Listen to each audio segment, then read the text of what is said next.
Tanghalang Pitong Lawa ay nabuo mula sa inspirasyon after ng success ng Mithi sa Felix Amante Senior High School.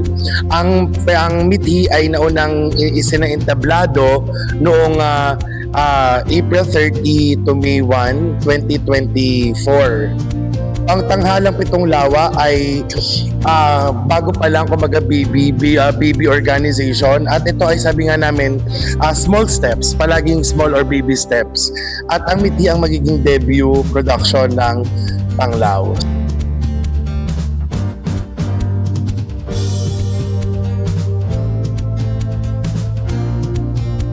So mahalaga na makilala niyo yung lahat ng bumubuo ng Tanglaw Mithi. Okay?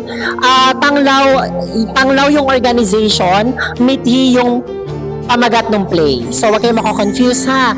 Kasi after Mithi, kapag gasgas na siya, Tanglaw will be producing another play.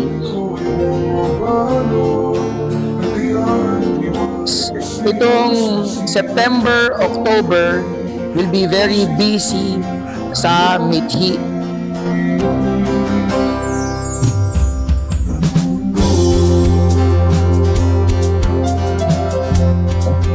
Aside from you being trained to become actors and production staff, you are also being trained to be matured enough.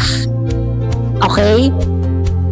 Na things happen, shits happen, and that's life. But at the end of the day, it's our core values that would matter a lot. Ano ang core value mo bilang tao? Diba? When faced with a very difficult conflict, it's no longer the question of the conflict. It's the question of what is your core value in handling the conflict.